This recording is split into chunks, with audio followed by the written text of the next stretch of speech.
Hi everyone, first week, introduction week. I will be covering a bunch of different, I will be talking about an overview of what the world economy is about, what globalization is about, what international trade is about, what the conventional views of trade are. And then I will provide an outline for the course. First of all, let me make a disclaimer. These notes have been partly taken, if not fully, from SFU professor Nicolas Schmidt. He is a professor who used to teach this course before, and I use a lot of his content to make my own. Sorry about that. But I am entirely responsible for any error, and I do not legally allow this content to be published online without my consent. Okay? So, if I see that this content is somewhere on Course Hero, Chegg, or any other tutoring platform, then I'll know it's somebody from this cohort, and I am legally allowed to sue. So, be careful about that. It's also a matter of respect. Okay. So, I looked at the definition of globalization online, and there are many different definitions. Okay. I won't ask you to learn this definition by heart in particular because it's pretty long, and it really depends on who you are asking this definition to. If you're asking this definition to an economist, it's going to be very different from political science person, a political economist, somebody who works in a business, and so on. I found this one on oxfordreference.com. In a general sense, the increasing worldwide integration of economic, cultural, political, religious, and social systems. Economic globalization is the process by which the whole world becomes a single market.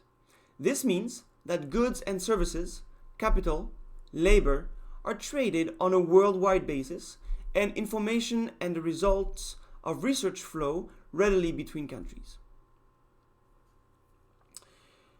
What's important about this definition is the idea of a single market. Of course, it's an economics course, so we are going to talk about markets a lot. Supply, demand, producers, consumers from different areas, from different industries, and so on. But globalization is the idea that things are getting, global. So, countries used to have their separate cultures, and their cultures were not correlated with each other. The French had a very specific culture, the English had a very specific culture, and so on, even though those countries were very close to each other. You could argue that those cultures are very similar because of past history, Roman Empire, and so on and so forth.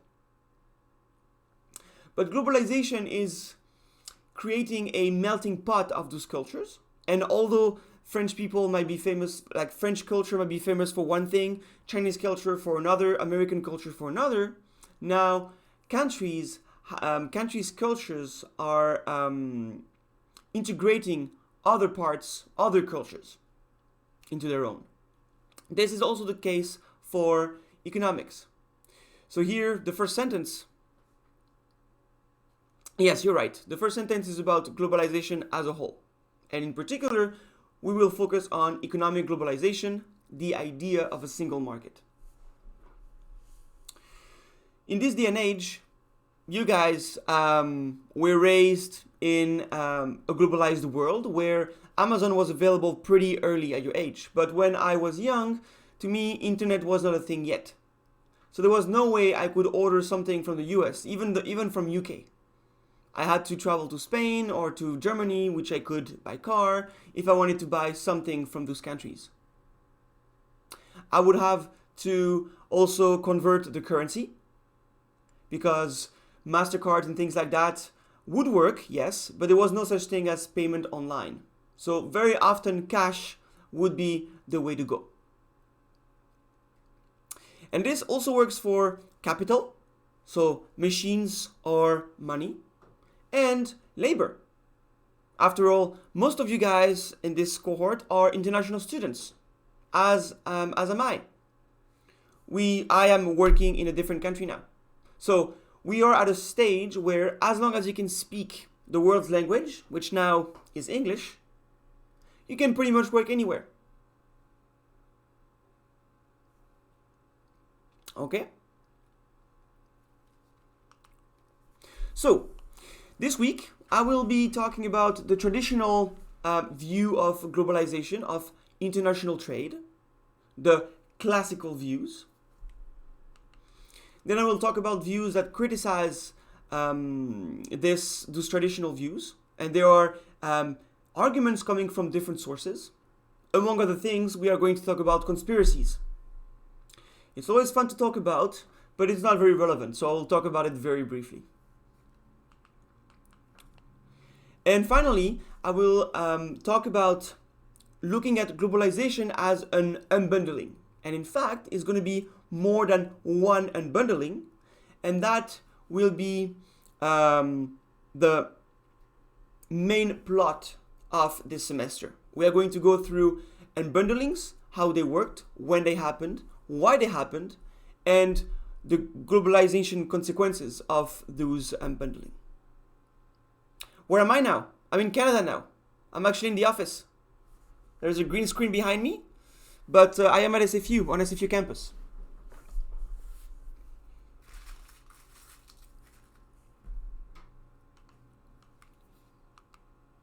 So, let's start with the conventional view of trade. In particular, the most seminal contributor was David Ricardo, an English economist, who wrote a book, The Principles of Political Economy and Taxation, back in the 1800s. You will hear about this guy a lot if you study international trade further. Even at the grad school level, we still talk about Ricardo and the foundations that he laid out back then. You might need to learn the names, yes, especially David Ricardo is a big name.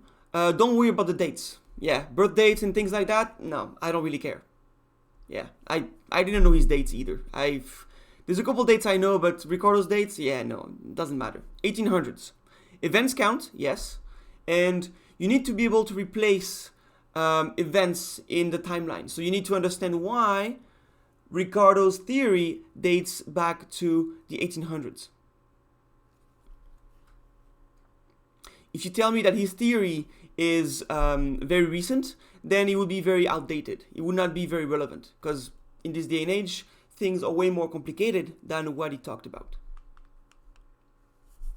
So, before Ricardo, there was Adam Smith, who was slightly older than Ricardo. And he was working on, you probably know about him as well from ECON 103 and things like that. He stated that countries should specialize in the production of the good for which they have an absolute advantage in terms of productivity. So, if the French are better at making wine, and I am not talking about the quality of the wine, I'm talking about the cost of making the wine. It could be due to cheap labor, good weather conditions, or maybe good technology, good machines, or good machines or a good production process. So Adam Smith states that if the French are better at making wine, so in terms of cost, it's cheaper for them to make wine, this is what they should focus on. Make wine for French people, but also for the rest of the world. On the other hand, if Germans are better at the production of wheat, then they should focus on making wheat and selling wheat abroad. That's what we call an absolute advantage. It takes me less time to do something than you, so I should specialize on it. I should focus on it, and you should focus on something else. The problem is, what if a country doesn't have an absolute advantage? Imagine that people in a country just need to spend more time in producing anything than other countries. then what do? They don't produce, they just import stuff from other countries. So this is where Adam Smith theory hits the boundary. It is possible for one country to not be as efficient as another country in every domain. This is where Ricardo comes in. And he comes with this notion of comparative advantage.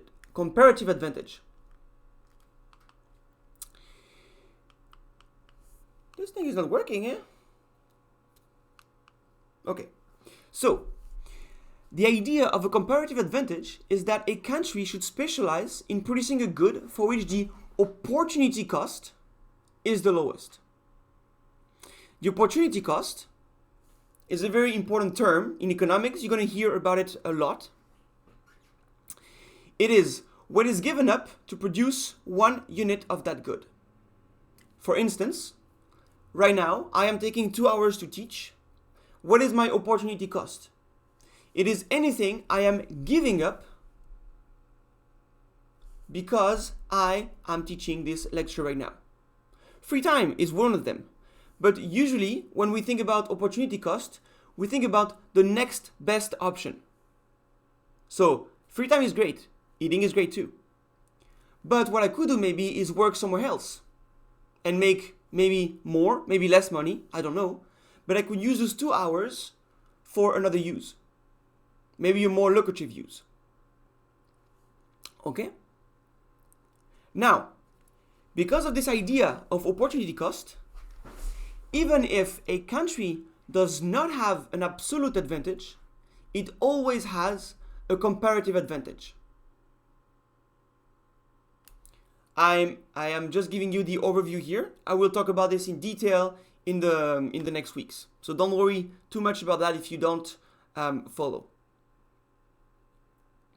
But the idea is that even if I need more time to produce anything than any of you in the chat, if you decide to produce everything, then you might lose in efficiency because you might have to sacrifice some time producing something you're very efficient at to produce something you're a bit efficient at, but still more efficient than me. So in this case, you will have a high opportunity cost.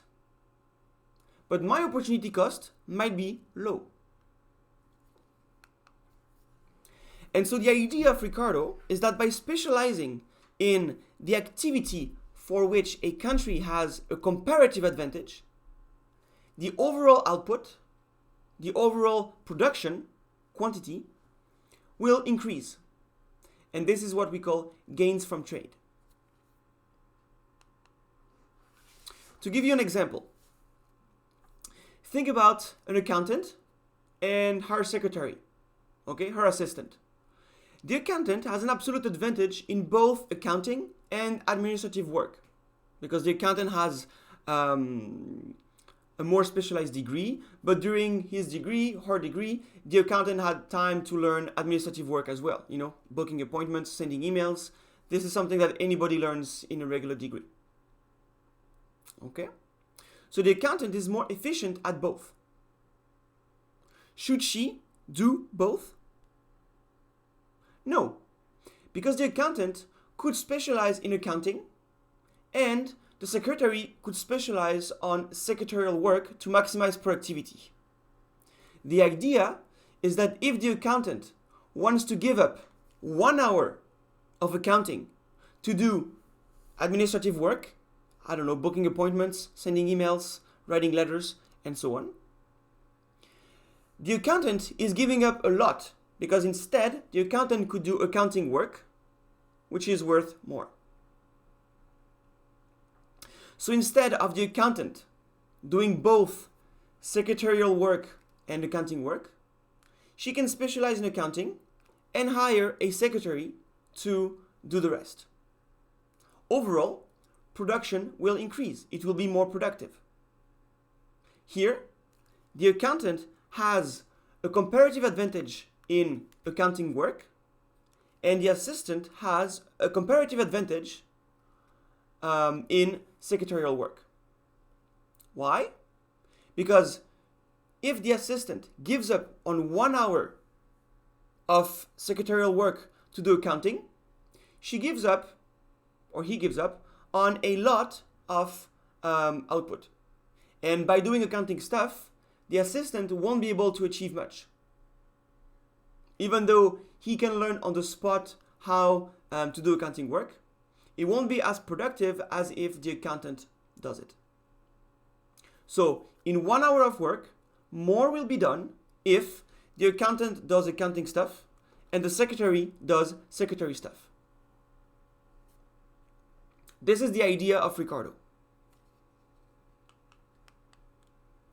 And Ricardo uses this principle to explain why nations trade. So he's not saying how they should trade, he's trying to explain why they trade. That's his argument, his theory. Why they do the way they do, so the patterns of trade, why they export this much and why they export that good in particular, why they import this much and from where.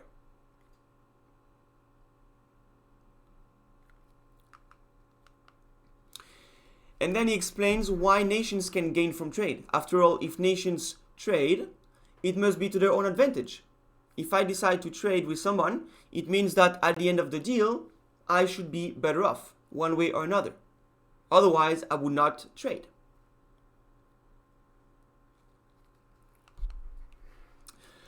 More generally, we talk about gains from trade if trade leads to a higher surplus for society as a whole. Surplus is a very important notion in economics that you might not have heard yet, but that you will definitely will if you keep studying econ. Surplus is the idea of utility, another very important notion, and utility is linked to the idea of happiness, but it's a way to mathematically model the idea of happiness. So here we are saying that there are gains from trade if overall people are happier. But when I say overall, there might be someone which is worse off after trade. But overall, when you sum the goods and the bads, there is more good than bad. This is what we would call gains from trade. But not everybody is happier. So let's go over some gains from trade. Just looking at the two pictures, you can probably guess what I'm going to say. The bottom picture obviously is going to be something related to productivity. We can see a bunch of employees at their stations doing exactly the same thing, using exactly the same tools. The top picture is just someone looking at, what is it, yogurts? Yes. Not knowing what to choose. Have you heard of the paradox of choice? The more options you have, the harder it is to choose, yet the happier people are, right? That's kind of paradoxical. So, the first gain is higher consumption. Consumers in each nation get something from abroad for less than they would pay at home.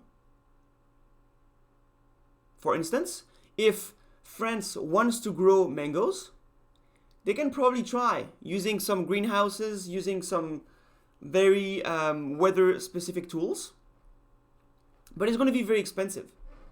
Instead, if they buy mangoes from, I think it's Mexico, or maybe not Vietnam, I believe it's Indonesia, that might have a lot of mangoes, maybe Malaysia, somewhere in Southeast Asia, where it's way cheaper to produce because, well, the weather conditions are already met. So, French people will be able to consume more mangoes because they're cheaper if they come from abroad. So, lower prices and also a wider variety of goods. Not a long time ago, French people had no idea what a mango or a coconut would taste like. And eventually some people traveled abroad, came back and say, hey, and it used to be a thing actually. When people would travel, they would come back with fruits, with exotic fruits as a souvenir. It's like, oh, I've tried this thing. It's called a dragon fruit, or any of those fruits. I know there's a bunch of those exotic fruits in Southeast Asia that I don't know about. It used to be actually a very good souvenir. I see a question about the paradox of choice here. Yeah, lychee is one of them, but there is starfruit, dragon fruit, durian, there's a bunch of them. If people are happier when they have more choice, wouldn't happiness be a function of choice and not utility?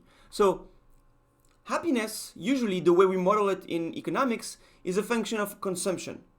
So if you eat a muffin, you get happiness from the muffin, not from all the other muffins you could have chosen at Tim Hortons. Okay?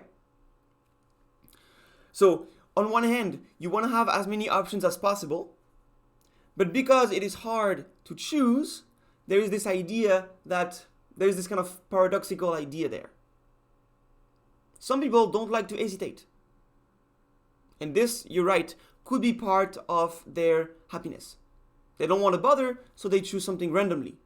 Something I do very often.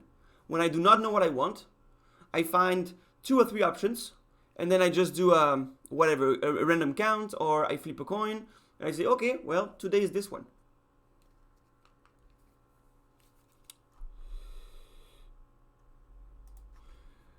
The second gain is increased productivity. Once you specialize in an activity, you are going to get better at it eventually. You're going to figure out, oh, if I grow my mangoes maybe that distance apart, I can put more mangoes in one field, and it won't hinder the growing process. Or if you're making, let's say, a phone, maybe making the first phone takes a long time, but then after that, you can decompose the process. It's like, yes, this component has to be made this way and has to be there, has to be put there. And eventually you can hire people to assemble everything. An iPhone is very cheap to produce. The first one, making a new battery, making a new chip, making a new system, the new operating system and so on, could be costly. And a lot of people at the Silicon Valley work on it. But when it comes to the production itself, it's actually very cheap.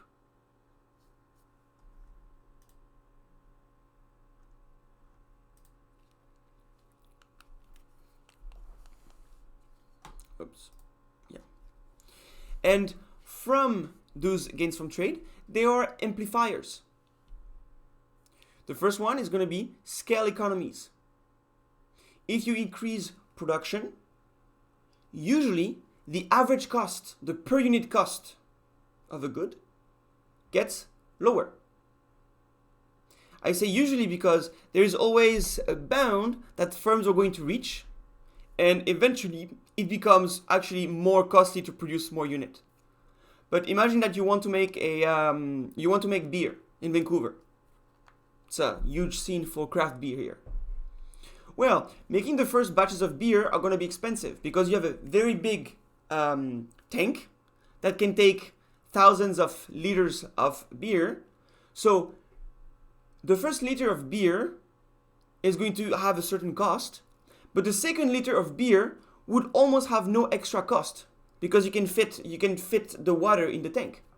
You are going to have to use maybe more malt and other ingredients, but overall it will be cheaper to produce per unit.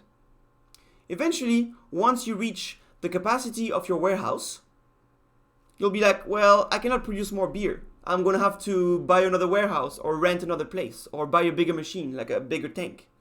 And so eventually, it's going to get more expensive. And at the same time, there can be an agglomeration of activities, and this can boost productivity.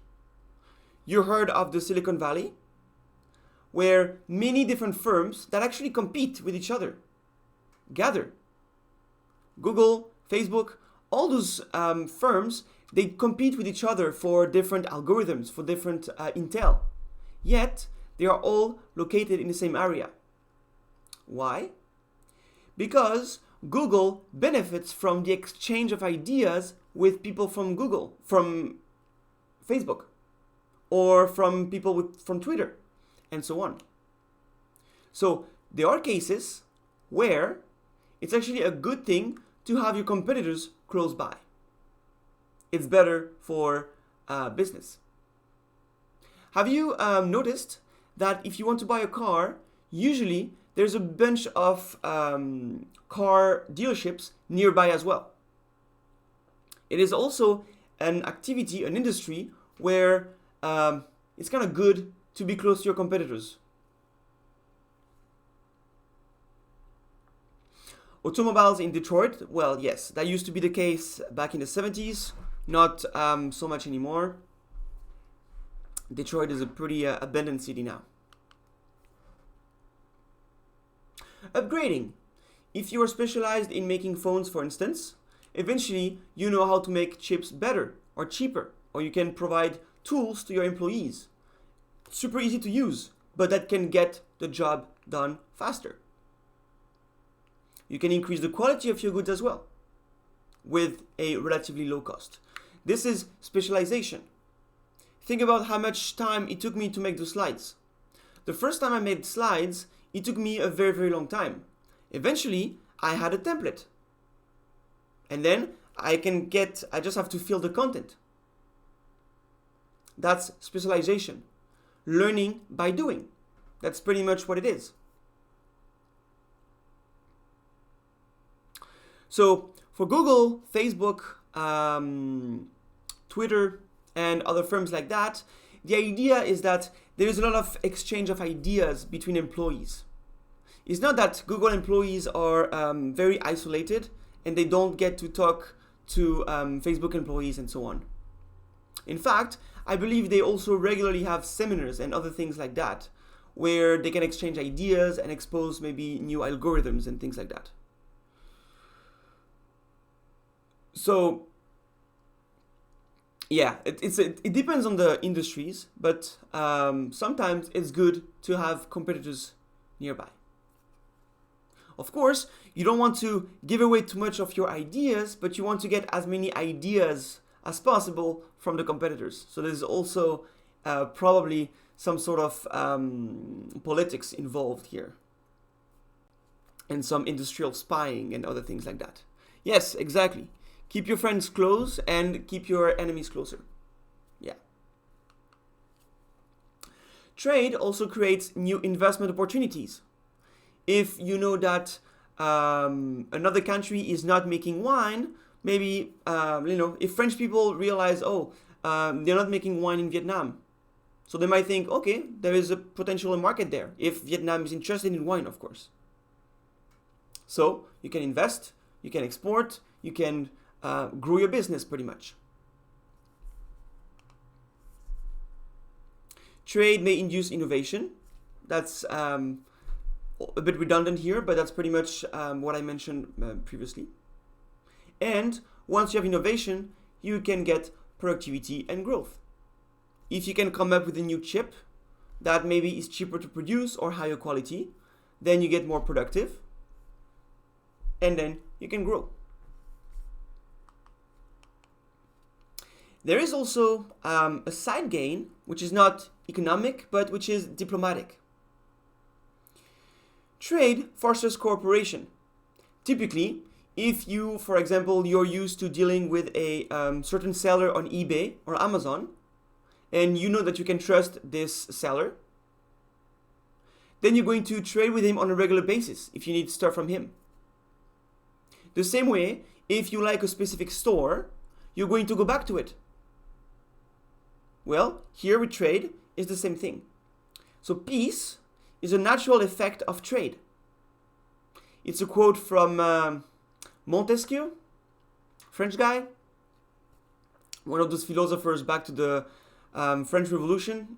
You don't need to learn about that. I had to study a lot of him back then in high school, but not a big fan of those things. But it's mostly philosophy. It's not obvious which between peace or trade comes first. Do you need peace to start trade? Or do you start trade and peace comes as an effect? There is a link. It's strong.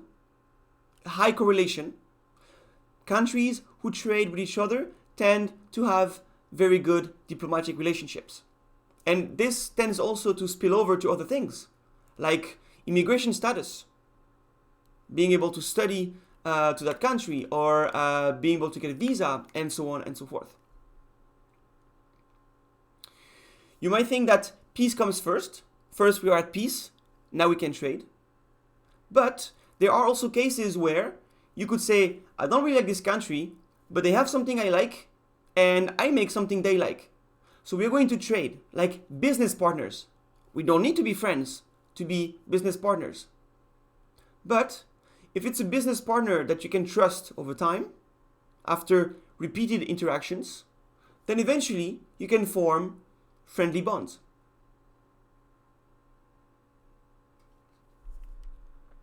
We're going to see in a couple of weeks that at the beginning, trade start like at the end of World War II, where even though World War II was over, countries were still, were not feeling very warm with each other, right?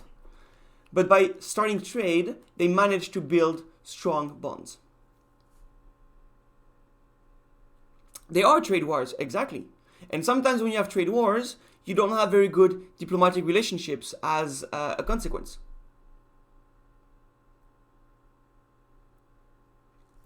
Yeah, there's also the military, so that's another form. But here we're going to talk about, we are going to talk about consent trade, okay? Where both countries agree to trade with each other and nobody is imposing their prices or the tariff on each other. Now, bunch of gains, that's great, but where there is gain, there is pain. Trade, and in particular specialization, can have adverse effects for some parts of the economy. The first pain is that relative prices can change. What we call relative prices is a price of one good divided by the price of another. Every time you hear about the word relative, you have to think about there's something at the bottom. It's always something divided by something else. So, within a sector, if prices increase from exporting, so French people expand the market for wine and they realize, oh, everybody wants French wine. I don't know why. I'm not a wine drinker. But assume they do. Prices will increase because there's an increased demand for wine. Domestic consumers in this case will lose. Domestic producers, however, will win. They get to expand the wine business. But this could also be within a whole economy. If, for example, again, France decides to specialize in the production of wine, then many workers are going to be required to work on vine orchards and so on vineyards, sorry. This will have an impact on other industries within that economy. So all the workers that you need, or the type of skill that you need to produce wine, will be in demand. So their wage will increase. However, all those other sectors that won't be as important will be in low demand for those inputs. We don't need workers to make shoes anymore, because now we're going to make wine. So people who work in the shoe industry might lose their job or might see their wages decrease. They might lose bargaining power on the labor market. The second pain is a bigger one, is restructuring. If you decide to specialize in a given industry, then this industry is going to grow, but at the expense of other industries, because workers are going to be moved from one industry to the other. So workers and firms in import competing sectors tend to suffer. Those in sectors that export tend to benefit. I'm going to give you an example. My dad, when he was very young, he was your age, in the 20s or something, was working for his dad, so for my grandfather, in a shoe factory. The southwest of France, where I'm from, in the 70s, was very famous for making shoes. So my grandfather used to own a factory with about 70 employees, and they were making shoes for Adidas, Puma, and other brands I don't really know about. Still exist, but I'm not sure about. My dad just told me he used to receive orders from Adidas a lot. So they would make some parts of the shoes, like the sole and other things like that, and send them somewhere else where they would be assembled. Eventually,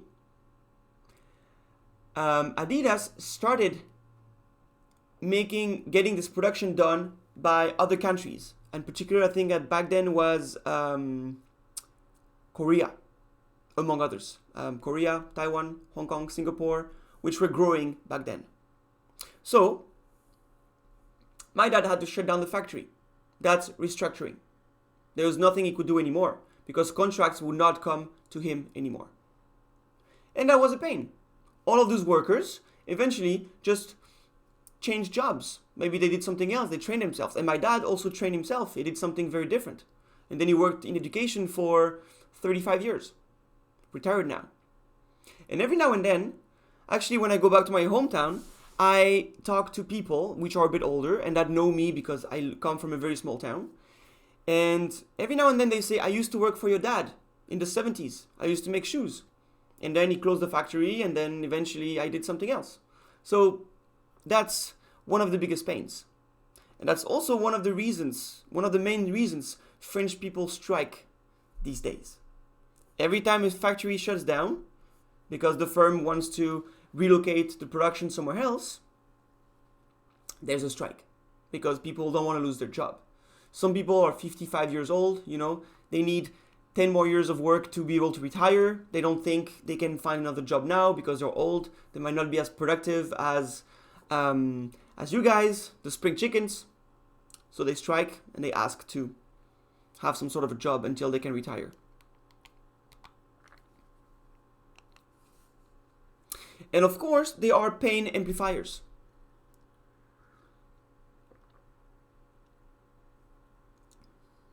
Trade can lock nations into slow innovation industries.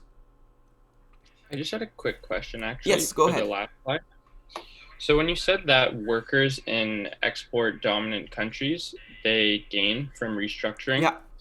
relating to our local economy, or rather provincially, in Alberta, when all the oil prices decreased, so did production because it was not as beneficial to them. How, in that case, would restructuring benefit them as a net exporter? Well, they are a net exporter, but exports were decreasing, right? Correct. Yeah, so this is just, this would be just a slowdown of the business. Okay, so those two concepts would then be irrelated. It's a bit different. But think about when Alberta started exporting oil. Mm-hmm. When they started, definitely they posted a bunch of job offers and they said, we need truck drivers, we need people to ship stuff, we need people to build pipelines, we need people to work in the oil industry, right? So demand for workers increased a lot.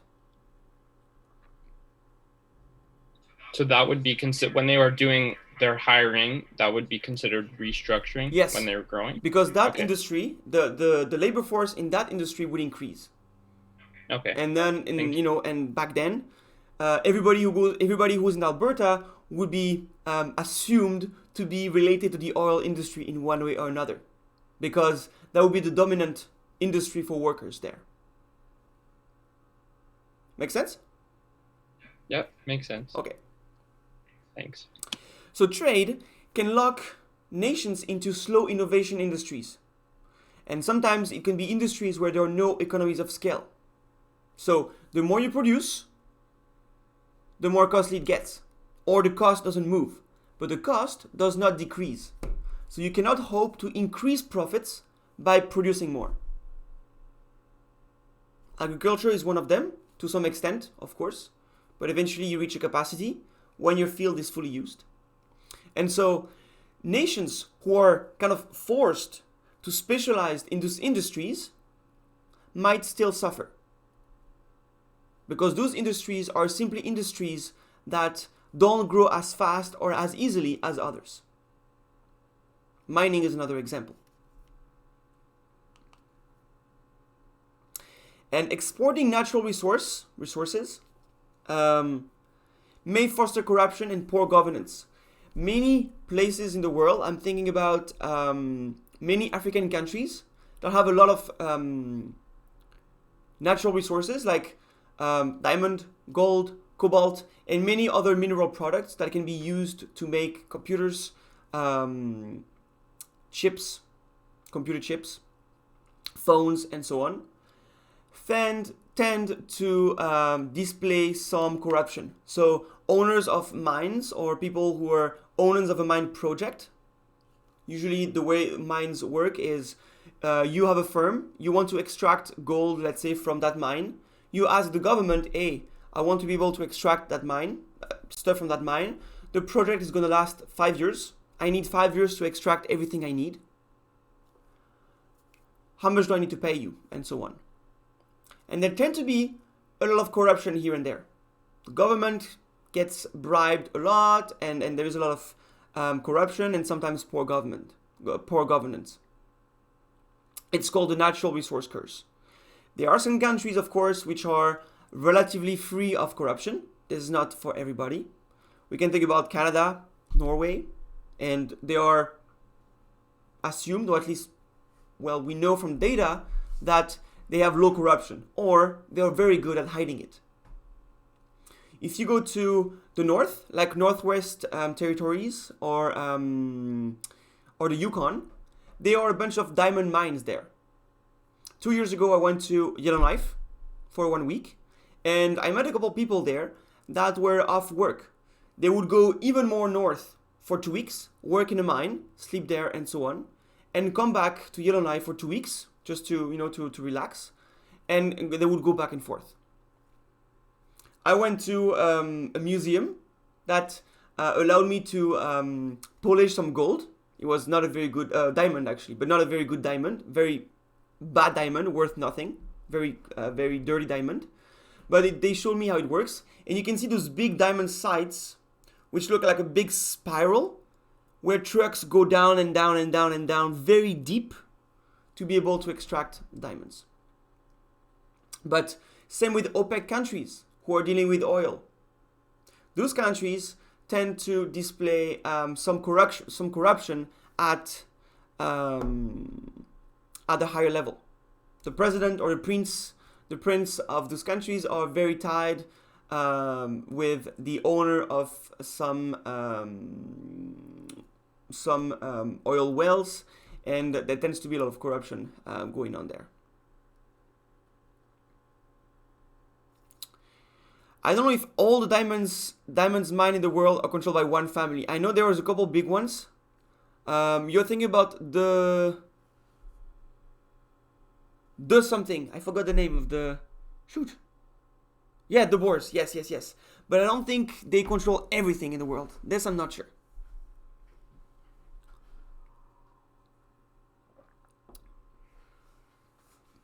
The idea between natural resources and other businesses is that mines belong to the government. They are not owned by private owners.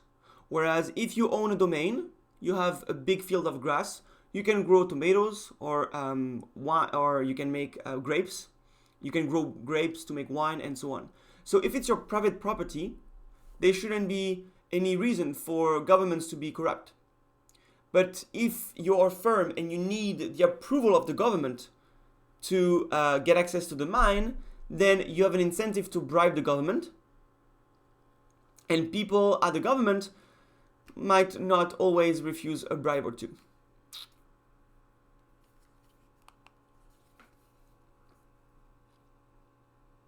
So, what is the aftermath of globalization, as in international trade, specialization? Well, no pain, no gain. The size of the pie increases. That's what I meant by gains from trade. But there are some people who suffer from it. And usually the winners don't typically compensate the losers. All the ones who lose their job because their industry is not in demand anymore have to find another job on their own. That's the market, right? So there are winners and there are losers. Yes, you're right, Kevin. Natural resources are still usually nationalized nowadays, especially big pieces of land. I don't even know if a firm is rich enough to purchase a whole mine. Because, well, the mine contains a lot of raw material which is worth a lot of money. And I don't think they actually want to own the area. Because once they're done extracting all the diamond, all the gold, or any other resource, they have nothing to do with the land. The land is so far away, so remote. They have nothing to do with it. And they won't be able to resell it to anybody who wants it if there is nothing valuable on it.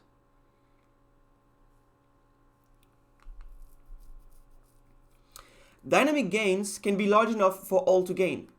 After all, when you think about innovation and learning by doing, economies of scale, it might be possible for people who lost their job in one industry to actually join the industry in demand.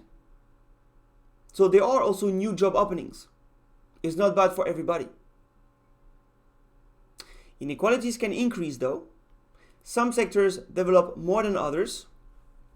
That's the market. You just have to smell the right opportunities pretty much.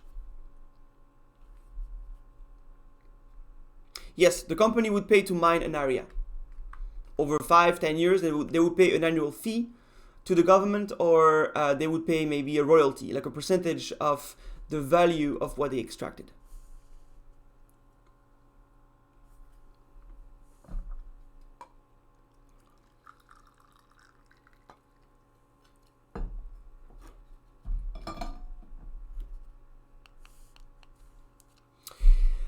Unfortunately, theory cannot answer the net gain question.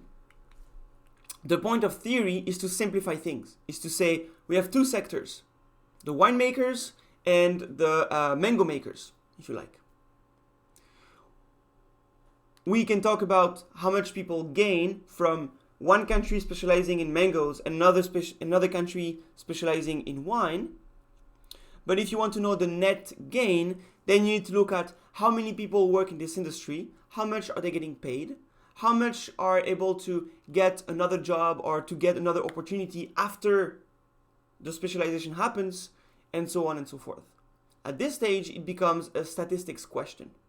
You need to find data over time, keep track of people, and see who benefited and who lost from globalization.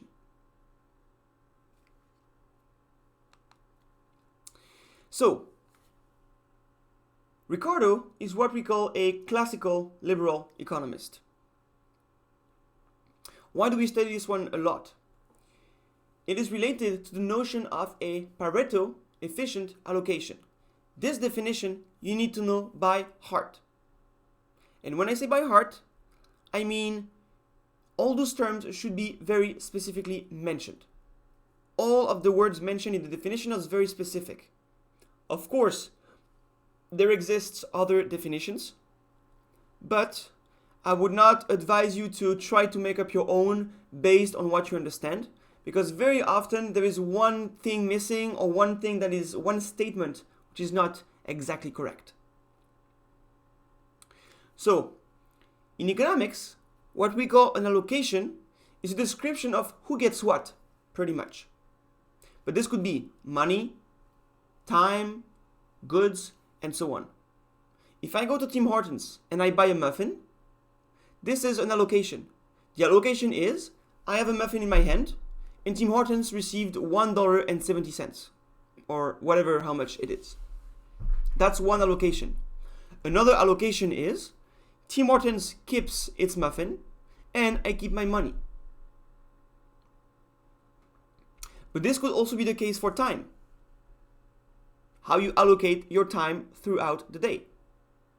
One allocation could be, I sleep 8 hours, I take 1 hour to eat my meals overall during the day, I work for 3 hours, I have fun for 5 hours, and whatever else you do to complete your 24 hours. That's one allocation. Another allocation could be, I sleep 16 hours and work for 8 hours. Why not?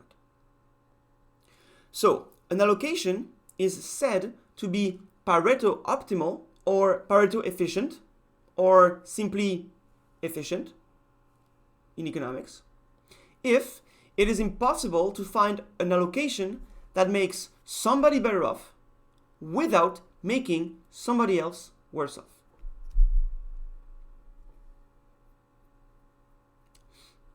Let's go back to the example of Tim Hortons. The current allocation right now is Tim Hortons has the muffin and I have my money. That's one allocation. Is it Pareto efficient? Well, I am the only one who can tell you if it is or not. It is not Pareto efficient. Why? Because I am willing to pay for a muffin at Tim Hortons. I like their muffins. For the price, I find this to be a good deal. So I prefer to spend my money on a muffin and enjoy the muffin. And since Tim Hortons is also willing to sell the muffin at this price, it means that if they sell it, they make a profit. They make money. So, the allocation where Tim Hortons keeps their muffins and I don't buy any is not Pareto efficient, because I could get a muffin. Exactly. My desire of that muffin is bigger than the price. My willingness to pay for the muffin is bigger. So even after buying the muffin, even though I lost money, I'm still pretty happy.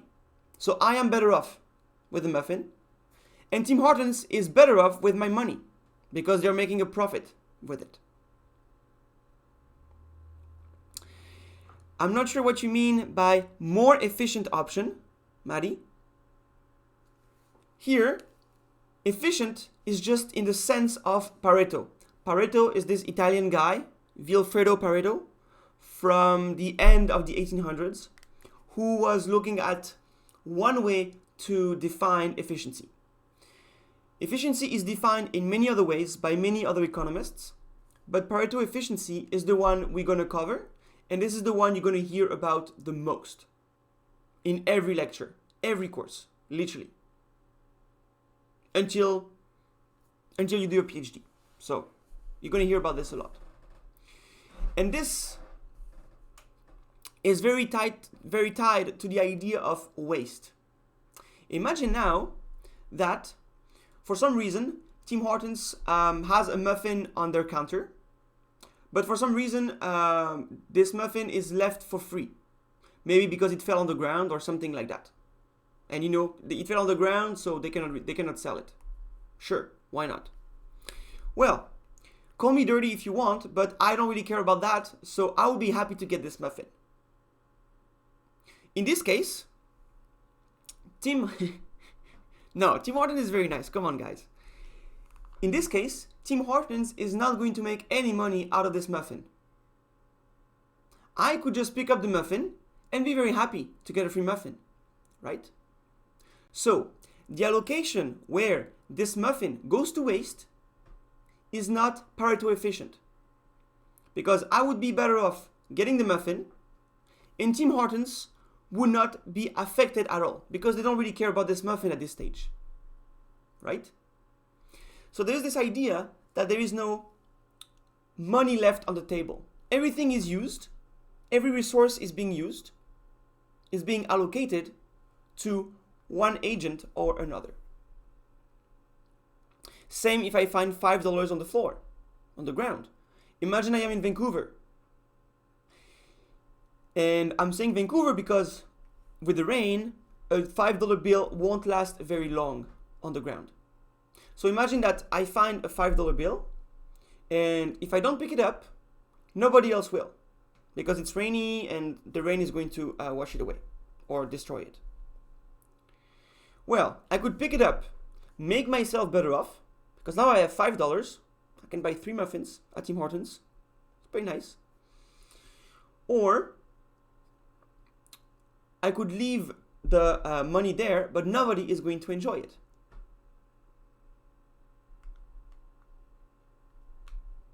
In this case, exactly, picking up the money would be the Pareto efficient, the more efficient option. So when I talk about allocation, I talk about how things are, a description of who gets what. So I don't talk about the action of picking it up, but I'm going to say the allocation where I have the money in my pocket versus the allocation where the money is on the ground. Which one is Pareto efficient? It is Pareto efficient if I take the money. Because now, in the allocation where I have the money, any other allocation would make me worse off. Because any other allocation would be, well, this money is going to be taken away from me. And I'll be sad. Okay? Very important definition. The earlier you know it, the better. Again, you're gonna cover this. You're gonna study this this concept a lot in your studies. So the earlier you learn it, the better. Now, why do we talk about? Oh, sorry, a question? Yeah. So, is there only one state in life that's Pareto optimal, or are there multiple states that can be? Sorry, can you say it again? Okay. I'll have to increase my sound. Okay. Is there only one state of life that is Pareto optimal, or are there multiple different yes. possibilities? There can be multiple Pareto efficient allocations. Yes, I'm going to talk about this in a comment very soon. First, okay. I'll ask my question then. First, I want to talk about the first welfare theorem, something very important as well that you are going to go over and over again in economics. The theorem states that under certain conditions, every competitive equilibrium allocation is Pareto optimal or efficient, or Pareto efficient. First of all, it's a theorem. When you see theorem, you have to think it's like Pythagoras.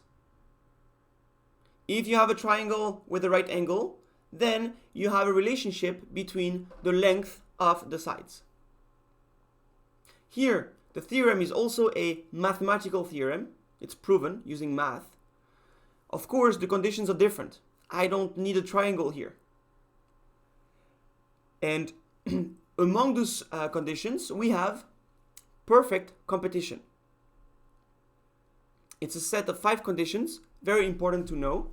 I will not go over them in depth in this class, but it's a way to tell you that if a market is perfectly competitive, then the allocation, who buys what, who gets what, is going to be Pareto optimal. And there is this idea then that since I cannot make anybody better off without making somebody else worse off, the allocation is good, one way or another. But good here means efficient. So, I see in the comment, simple market and stuff. Careful. Perfect competition is a very precise definition.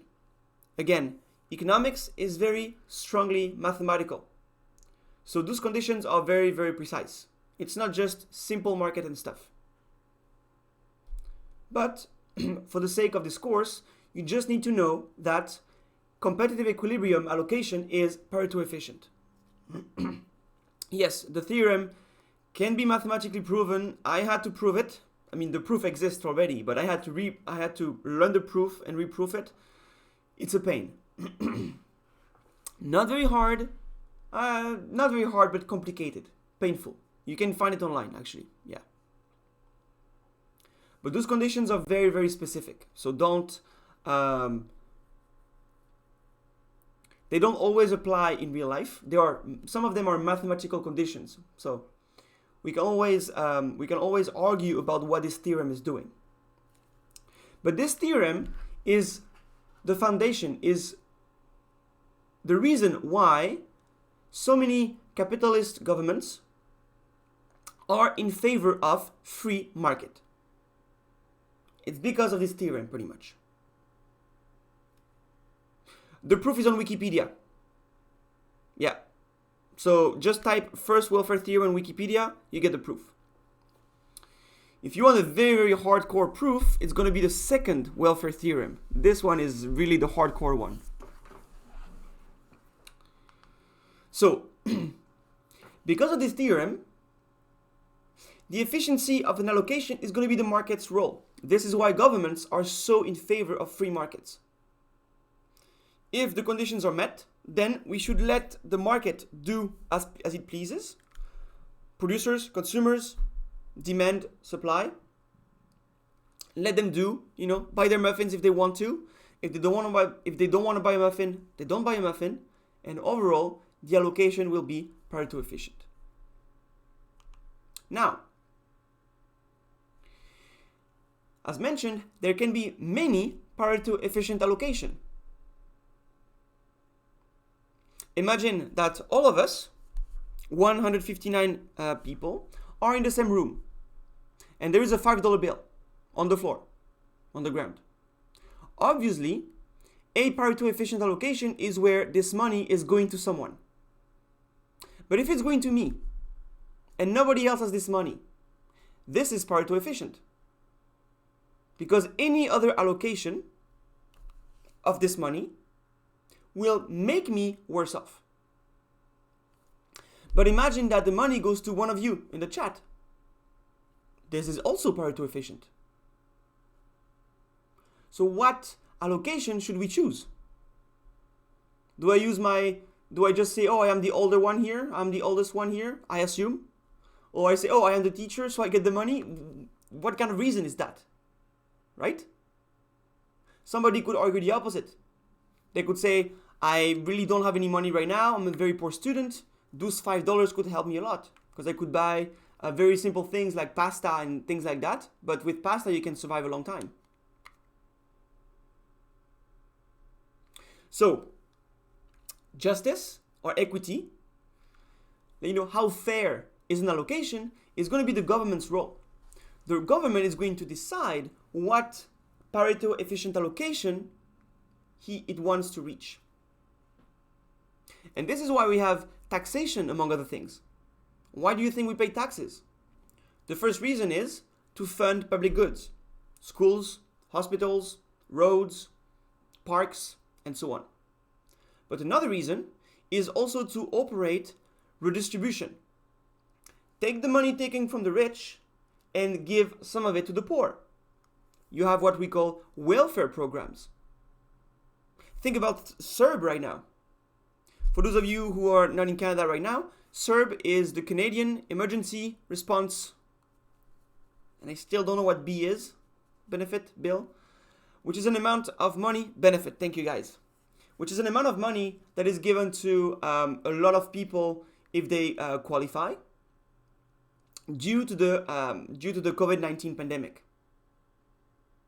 So that's another Pareto efficient allocation, and it's supposed to be more fair because it's supposed to help all of the people who maybe lost their job or maybe now have a limited amount of hours or like part-time jobs, whereas they had a full-time job before due to the pandemic. I, as a student here, I'm not anymore since last year, so I'm going to pay taxes for the first time this year. As a student before, I did not have to pay any taxes. I was filing my taxes every year, and the government was computing everything for me and judged that I was not making enough money to pay any taxes. I would actually receive a paycheck, $200 or something. This year, I'm getting paid to teach, so I'm going to pay taxes. And some of my money is going to be used to fund schools, roads, bridges, and also to give back to maybe other students, maybe you guys. Yes, Pareto optimal, Pareto efficient, or efficient, same thing. Totally interchangeable in economics, in this course. Okay? if you want to talk about efficiency in another way, let's say cost, like I need less time to do something than you, then I would say I am more cost efficient. Okay? You're welcome. I benefited from tax money for so long, so now it's time for me to give back to the people. Yes, this is recorded. Yeah, here, Pareto optimal and Pareto efficient are the same thing. Optimal in general might mean something different. Okay? Optimal in general just means in one way or another, we are maximizing something or minimizing something. And especially in mathematics, optimum is a very specific term.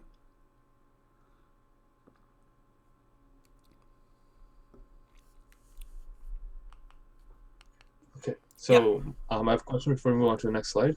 So say you have a, I guess like a society or whatever that hasn't traded yet. Like, so people have like produced things, but they haven't traded whatever like they've produced. Would you say that that society is Pareto optimal? So you could, you wouldn't say the society is Pareto optimal. Careful. You would say the allocation, the current allocation, where domestic producers produce something and domestic consumers buy it and consume it. Yeah. It is probably Pareto optimal actually, because if they open to trade, somebody might suffer. And if one person suffers, even though everybody else is better off, we have one person worse off. According to the definition, it is Pareto efficient. In that situation, how would someone suffer? Because in my situation, there's no more production after the point, right? Oh, Everyone's but already produced. think about the pains from trade. So if you only have one industry, sure, you're like, everybody in your country lives off of wine. That's not how French people live, by the way, guys. Oops, sorry. We also eat bread. So imagine there is only one industry. Yes, so if this industry starts exporting, then there shouldn't be any downside, because the local consumers as well, the local workers will be in high demand, right? But imagine that you have two sectors and one of them specializes. Workers in the other sector might be affected, like my dad example. My dad had to shut down the shoe factory. In this case, some people were made worse off. Pate has only one T, by the way. Very important. Wait, so yeah, like before you go on, this would be in the long run, people would be like worse off, etc., right? Yes. So the definition is very vague, right? It's very general. Yeah. And when you think about an economy, there are so many people that there is always one person that is going to be worse off. Yeah, but like necessarily in the short run, because the trade would never occur if they were worse off, right? Sorry, can you say it again? So people would only trade when it makes them better off due to that trade. Well, yes, but the industry is going to be better off, like the producers, right? Because they can export. Oh, I'm just talking about like the whole society is like, that's it. Like you can trade within the people in the society, but like there's no other society, etc. It's like a hypothetical, right? Sorry, can you repeat again? So like what your situation is that you've created the stuff and now this society is going to start exporting to other societies. I'm basically saying, let's say there's no other society that they can trade with, they can only trade with each other. So say everyone's made like either wine or bread and now they're trading with each other. My question is, wouldn't that society only be better off after trading, like every single individual? Well, but there might be a side which is worse off due to maybe a difference in the demand for some workers or things like that. So some wages might decrease. Yeah, and that would be like in the future. But in the short run, let's say this only happens once and you can only trade in this interval. Short run versus long run. I suppose what you say is correct then. I haven't talked about the short run and long run implications too much, because I don't really... Yeah. We won't talk about long run too much here because things get very complicated in the long run with international trade. But I suppose in the short run, you're correct, yeah. Yeah, so there's only one Pareto optimal situation in the short run, which is the competitive equilibrium. Probably, yeah. Okay, thanks. Yeah. So, yes, those are voluntary trades, I understand. But when I talk about allocation, you can also think about wages, time, and things like that. So if you lose your job, you're probably worse off, and you might lose your job due to a loss in demand for your skills. Like my dad, they did not need people who know how to make shoes anymore in France. So my dad had to close the factory, and all those people were unemployed. Eventually, of course, they found something else, and they got happy. But in the short run, they went from getting paid, having a stable job and everything, to nothing at all. So even though they trade voluntarily, the producer is the one who chooses to trade. But the producer is going to change his production process as a consequence. He could say, I want to trade with another country. I'm going to expand my business. But I need to produce more. I need to produce for cheaper. So the ones who are producing for me right now, I'm going to lay them off. I'm going to produce somewhere else. Right?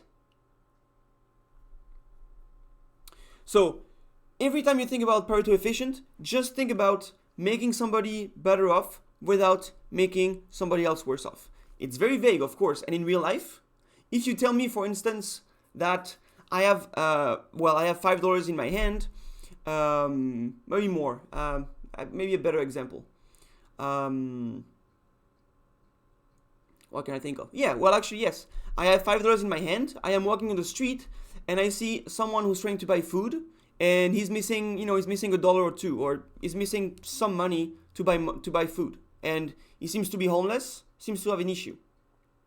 I might accept to be worse off by giving him $5 because I know that he's going to be so much better off as opposed to how much worse off I'm going to be. So the net effect is going to be positive.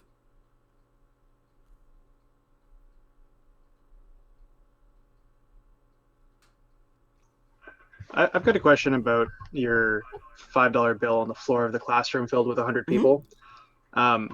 Let's just say the allocation was that you bought something worth $5 and everybody in the class of 100 people got to share it. That would not be an optimal situation, right? Because in that case, there is an allocation where everybody's getting the same thing, so nobody's actually better or worse.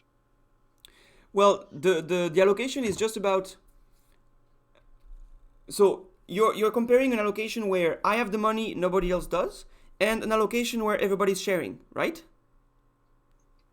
Yeah. So both allocations are Pareto efficient.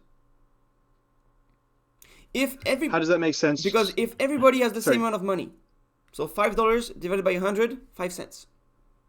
Sure. If you want to make one person better off, you need to give this person at least 1 cent, right? But you need to take this cent from someone else. Who is going to be worse off? That person you took it from. Yeah. Does it make sense? Not yet, but I think I'll figure it out. So when I talk about Pareto efficient allocation, I'm really thinking how things are right now. There is the case where I have $5 and nobody has anything. Nobody else has anything. If any other allocation would involve me having less than $5, so me being worse off than right now. Any other allocation. So the allocation we are at right now is Pareto efficient. Now, the case where everybody has the same amount of money, everybody has 5 cents. If you want to find another allocation that makes somebody better off, it will make somebody worse off because you will have to take the money from someone. And so, that allocation is also Pareto efficient. Which one is better? I don't know. For me, I would prefer to have $5. It's only $5. Who cares about having 5 cents, right? But maybe somebody cares. It's like, nope, share equally, whatever happens. Okay. guess where I'm getting confused is that by this definition, it says that it's impossible to find an allocation that makes somebody better off while making somebody else worse. If we share it, then everybody's in an equal standing, and there is nobody that's better off or worse. Therefore, we have found that allocation, have we not? Oh, okay, I see what you mean. But when you talk about sharing, you're talking about the $5 bill is on the floor. It's not in my pocket. So Okay. we go from, it depends on, yeah, you're right. So it depends on what the current allocation is. If the money is in my pocket and now I have to share it, I'm going to be made worse off. But if Sure. this money is on the floor and nobody has it, you're right. We could share it. And everybody would be better off at the same time. And that would not be Pareto efficient. It would be Pareto efficient. Yeah. Everybody having the same amount of money is Pareto efficient. But careful, there is a distinction between Pareto efficiency and Pareto improvement. What you are thinking about right now is a movement from one allocation to another. I am talking about how the allocation is right now. So the allocation where the $5 are on the floor is not Pareto efficient, because this money could go to anybody in any way and it would make somebody better off without making the other ones worse off. Nobody else would care. So $5 on the floor, it's a waste. It's pretty much a waste, not Pareto efficient. You can make a Pareto improvement by taking this money and allocating it one way or another to people. So if you want, another definition of Pareto efficiency is an allocation is Pareto efficient if there is no Pareto improvement that can be made. Pareto improvement means make someone better off without making someone else worse off. If there's a barter trade, you're right. Technically, we can make an improvement. But here you talk about barter. Right now in the room there is only money, and this is the only thing we have with us. But you're right. If I have 3 bananas and you have 2 apples or something, we might be able to trade banana for an apple, so that I have 2 bananas and an apple, and you have 1 apple and 1 banana. If you want to, if it makes you better off to have 2 different goods, and me too, then we can agree to trade. You're right, absolutely.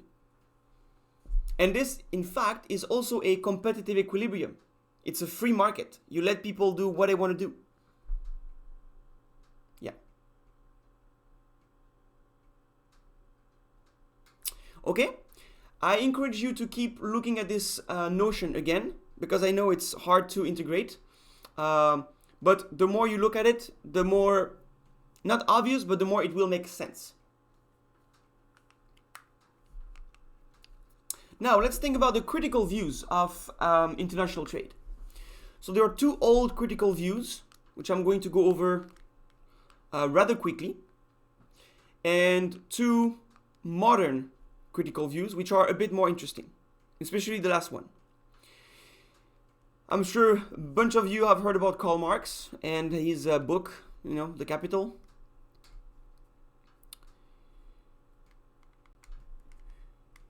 So I'm looking at a question in the chat. If we exchange money for something, we'll still get better off. One gains money, one gains goods. Think about money as being a good as well. Money is just a good I can use to buy other things. That's all it is. Okay? So, you're right. If somebody accepts dollars against a good, like me going to Tim Hortons wants money because I have nothing else to give them that they have any interest in. I cannot tell Tim Hortons I'm going to give you a free lecture if you give me 10 muffins or something. Tim Hortons doesn't care about that. But I can give them money, and they can use this money to buy other goods. That's why money is nice. Okay, going back to the critical views. Let's start with Karl Polanyi. So, Karl Polanyi says that a market economy arised or developed around machinery-based production. The idea is that when machines started to show up about the steam revolution, so beginning of the 1800s, I will cover this next week or in 2 weeks. Because it's costly to operate a machine, large amounts of the goods must be produced. And because of that, you constantly need people to operate the machines. And so, the society went from we need workers to produce to survive, make food and things like that, to we need workers to operate the machines to produce enough to cover the costs of our machines. That's his point of view. Okay? And because this is not natural, he is against it. So it's a very old-fashioned critical view. Because the production process changes this way, the production motive is going to change. We don't produce to survive, we produce to make extra money. Think about any firm. Firms or businesses nowadays want to make profits. But profits is the money left after paying the costs, including paying yourself. Imagine I make craft beer in Vancouver, and making one beer costs me 50 cents. But when I say costs, I mean employing everyone, paying everyone for their time, paying for the machines, and paying myself. I include my own wage in it. If I include my own wage, then any money left after selling the beer is pocket money. It's extra profit. But when you want to make profit, you want to make this extra money. You just don't want to cover your costs, including your wage, and be done. In one way, you don't have a fixed wage. You want to increase your wage every time. And part of the profit, part of your wage is going to be coming from profits. And this also implies the notion of double movement. Because the economy is more and more marketized, we have a labor market now with part-time contracts, working overnight, different types of shifts, different types of compensation packages, different types of tasks, and so on. Some jobs are awful. Many jobs are awful to work in. I don't know if you guys have worked in factories. I've worked in a couple factories. It's fun at the beginning because you learn a new production process. But then when you meet people who have been working there for 40 years and you can see how tiring and how exhausting it is and for how much they get paid, it's crazy. I mean, not crazy, but I'm thinking, wow, these people are brave. I worked in a cheese factory. I know that sounds very French, but I actually did. Crunch time is another one, absolutely, especially in the video game industry, where especially around Christmas, for everybody who plays video games in the chat, you probably heard of Cyberpunk and everything around it. And because the economy gets more marketized, also there's this other movement of social protectionism. Now we need to protect workers, because if we don't protect them, producers, markets are going to eat them alive. They're going to make them work extra hours without compensating them in any good way, and so on. And so that's also a natural response of society. I don't know if you heard of the yellow vests in France about pretty much 1 year, 1.5 year ago. Exactly, that was also one of those consequences. Also, French people like to go in the streets for all kinds of reasons. What about Marx? Marx has a huge book about his description of the production process, gain, seeking motives, and so on. So I will roughly expose his arguments. Workers don't earn any of the value added to the good they produce. They get paid, but any value added is pretty much what you can think as profits, goes to the owner of the firm, the CEO or the shareholders, whoever owns the machines, whoever employs them. So they don't get paid for the extra value they create. The extra value goes into the owner's pocket.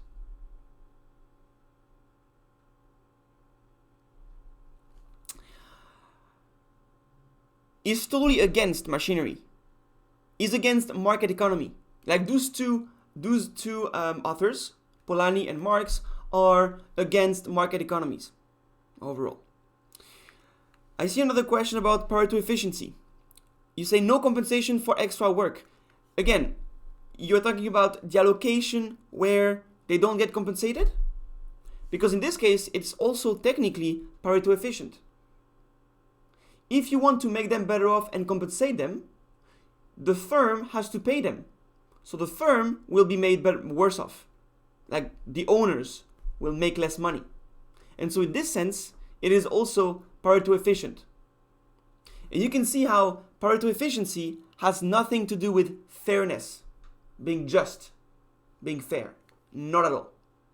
It's just about how resources are being used or being allocated.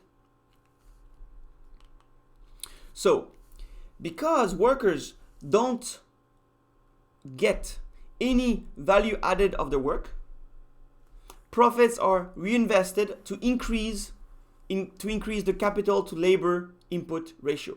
Buy more machines. Reinvest. Okay? But because workers, their wage, are not changing from that, accumulating capital will lead to an increase in production. That's great. But nobody to buy this production because the workers are still paid as much as they were before.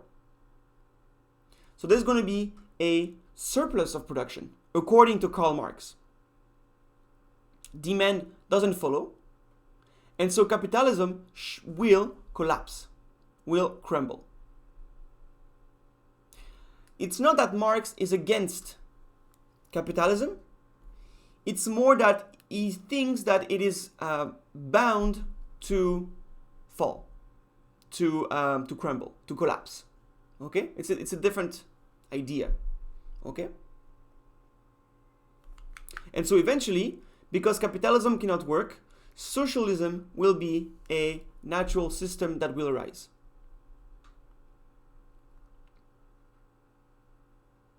Prices might fall, but nothing says that the demand is necessarily going to follow. Especially if you think about some other some goods where people don't need to buy too many of them. And I'm giving you the rough outline, but yes, I agree that there would also be a price fall mechanism. But overall, capitalism would crumble as a consequence of this process. Of course, there are more things in between. It's pretty intricate. The book is very thick. It's like a couple thousands of pages. What about massive food waste? That's a good point.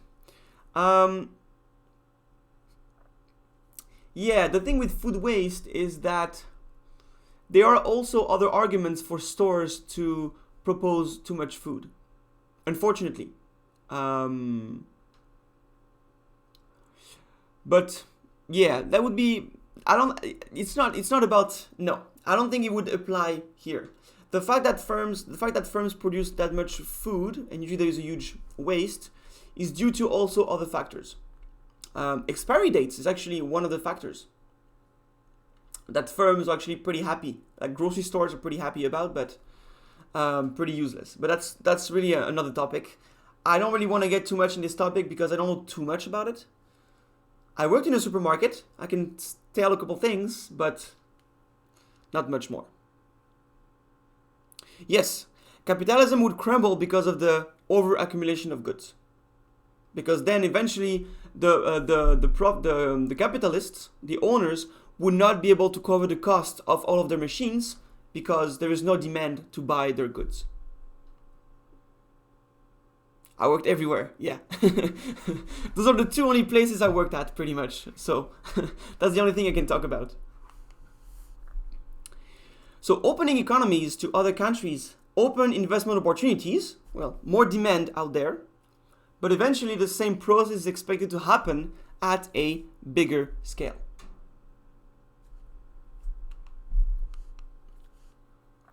Let's go into the more modern views. They're more interesting. Naomi Klein is talking about a conspiracy. Conspiracies are very fun to listen to, except when they have consequences. That's another problem. But for the sake of the story, what she says pretty much is that countries deliberately exploit crises, wars, and things like that, to invest in those countries, to impose their regulations, their prices, their ideas about free markets, to be able to exploit, in particular, low costs and favor their own interests. And in particular, when citizens are emotionally and physically distracted by disasters, or they're struggling to survive, they won't think too much about where the money is coming from as long as the money is coming, because they can survive with this money. And that's one of the ways many countries have exploited, especially developed countries, have exploited developing countries in the past, and still do to this day. And France is unfortunately one of them, with African countries.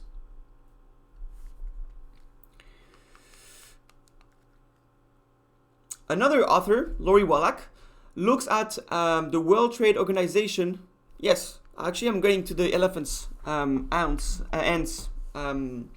slide in a minute.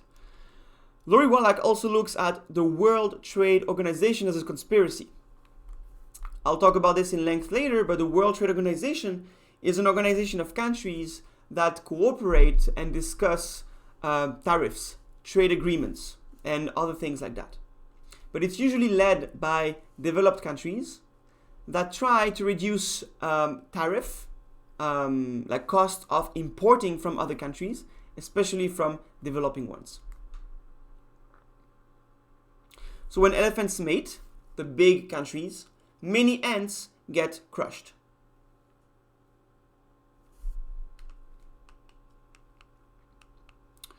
So this is the first view. If you don't have, if you just let big countries fight with each other, the smaller countries are going to be taken in this in the storm, and they'll get crushed. Their economies are going to get crushed. The idea is that if you have a World Trade Organization where countries are going to cooperate, then the elephants are not fighting, and the ants can build their industries and so on peacefully. Unfortunately, that's not, there's another side to this story.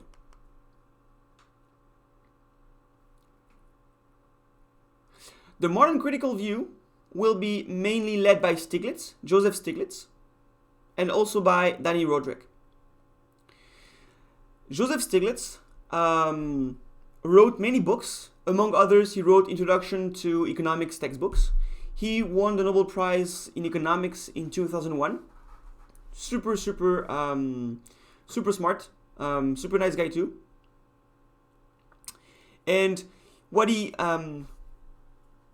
his critical view of globalization is not about globalization per se, but rather about how globalization is being led, how globalization is being done. He knows that there are losers in globalization, and he emphasizes the fact that those losers lose way more than the winners gain. And he wants to put more emphasis, more importance on the losers. Roderick, on the other hand, is worried about the pressure that some nations are going to put on others, or that some organizations are going to put on the nations that compose it. For example, the European Union. The euro, the common currency, is used as a symbol, but there is no nation in the European Union that can print money if they want to, or that can manipulate the currency. The problem with that is that those countries have lost a way to solve issues in their economy for the sake of a greater identity, a greater symbol. So for him, the globalization dynamic goes as follows. You have a global community, but because of that, that can lead to a global governance. Like one authority, like the European Commission for the euro, for the currency, that decides, or the central bank, the European Central Bank, that decides what to do with the euro. And there's no nation that has anything to say about that. The nation-state dynamic, however, is about heterogeneity, about communities, about developing local identities, local communities that can take care of themselves. The governance will be divided. That might limit globalization, on the other hand. But there is a sweet spot, probably, in between those two statements. There is a case where a country is a country. It has its own identity, currency, policy, and so on. And on the side, it can trade with other countries.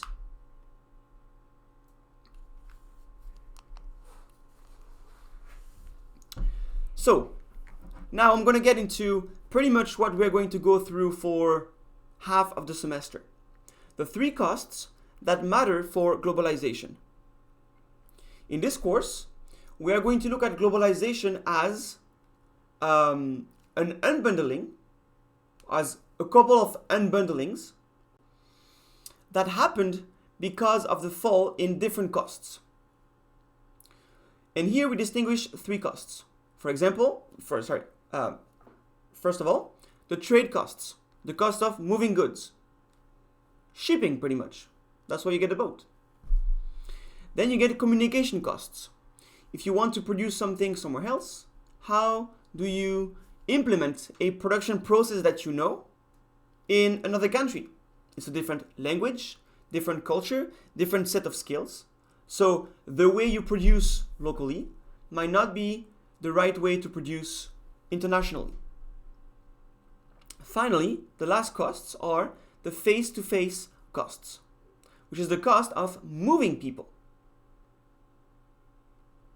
from one production location to another, in particular across countries.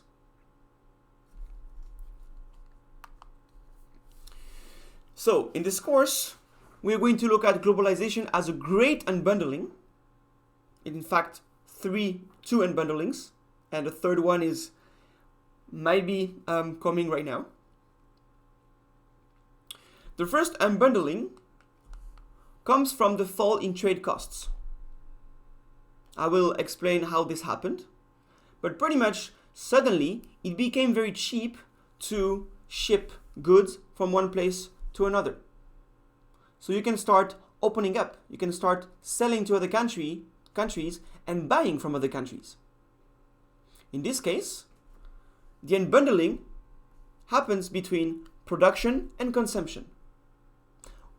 Where the good is made is not where the good is consumed. So, before the fall in trade costs, pretty much, at least within a country, production was close to consumption. Made in the US, consumed in the US, even though it's a big country. Made in France, consumed in France.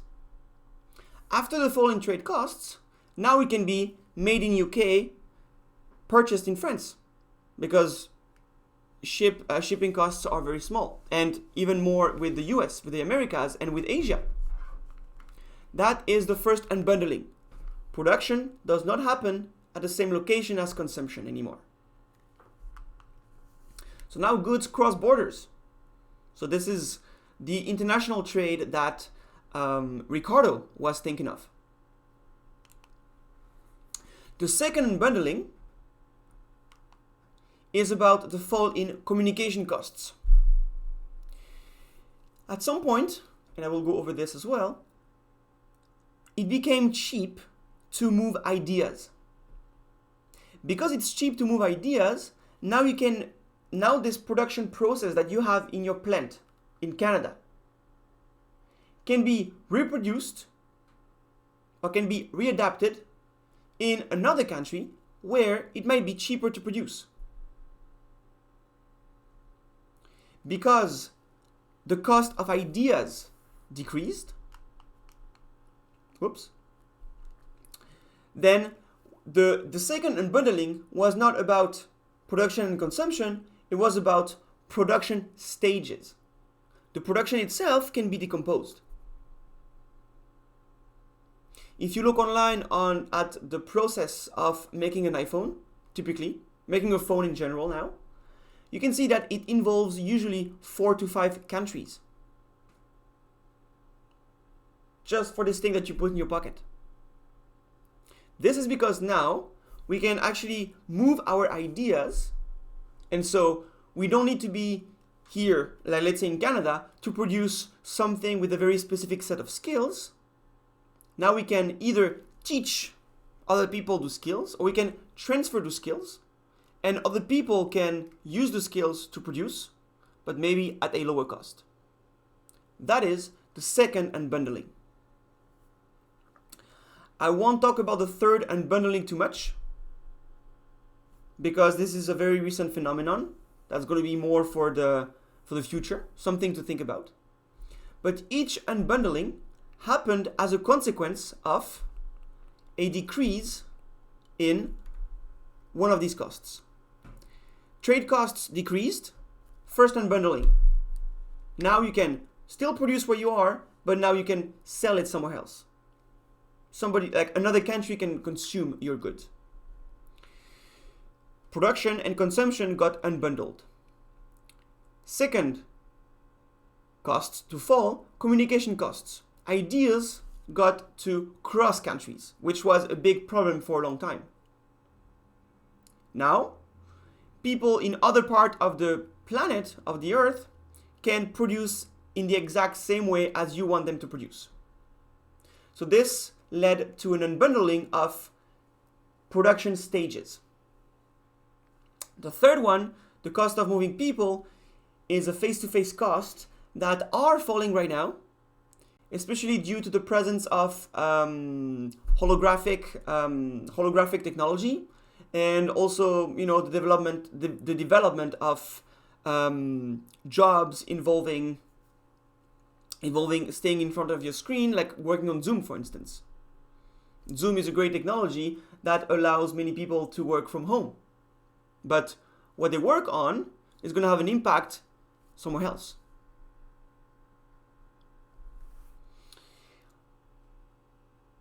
Especially with the COVID-19 pandemic, many firms have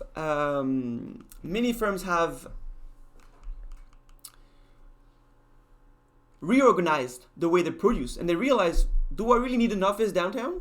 My employees can work from home, and they work equally well. And many of them are actually pretty happy to work from home. So do I really need to rent an office space downtown?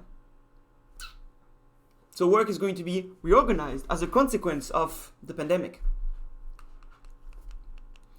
Those two unbundlings led to the following trend. For a very long time, we had an opposition between G7 countries, which are like France, UK, United States, and so on, European, Western countries, versus Asian countries. For the longest time, Asian countries had the biggest growth in the world, and they were having the biggest share of world income, the biggest share of GDP. It stayed like that for a very long time, until beginning of the 1800s, around 1820. And this is when the first unbundling happened, and we had a reversal of the trend. In the 1990s, pretty much, the second unbundling happened around there. And this reversed the trend again, so that overall we have three main periods. A stagnation of shares of world income, then a divergence where G7 countries took off, but Asian countries, well, China and India, really went down, and after the second unbundling, went back up, whereas G7 countries' share of world income went down again. So they started apart, they diverged strongly, and finally they converged again. And this is what we are going to go through in this course. We are going to describe what happened at those specific periods, what were the consequences, and how we can explain pretty much this graph.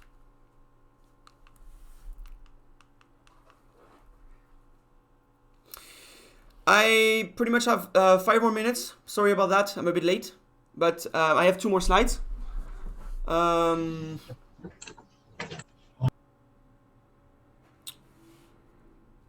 Yes, sorry about today. I'm just going to be better with my time next time. I'll have 3 more minutes. Yeah.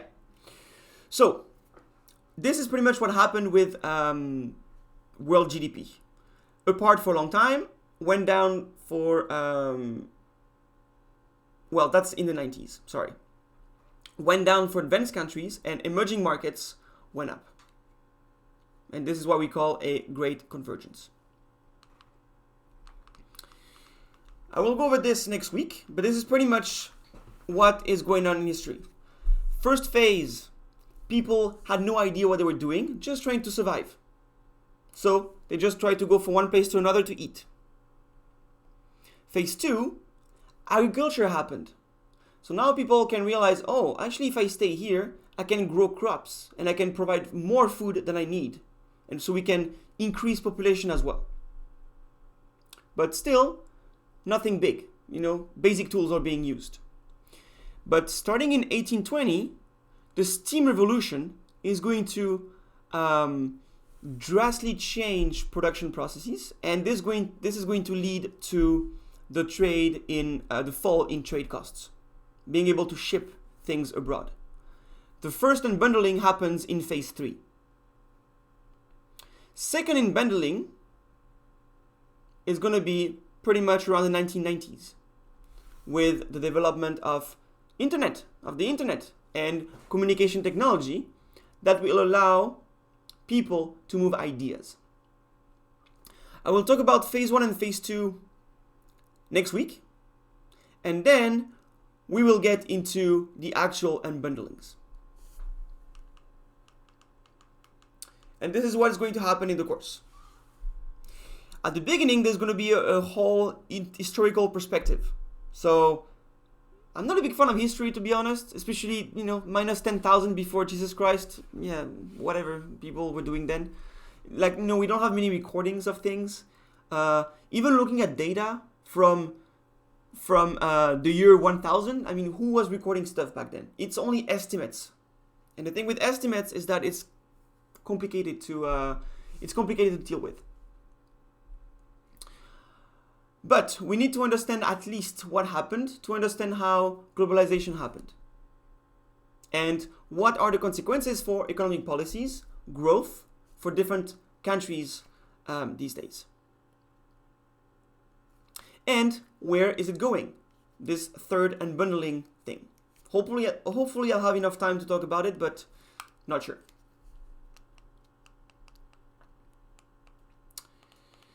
And this is what the timeline is going to look like.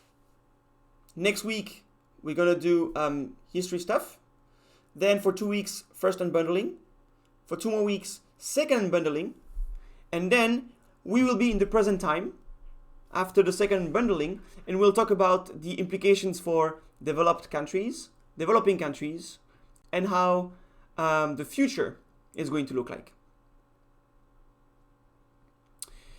That's it for today. Have a good week, and see you in the next one. Bye.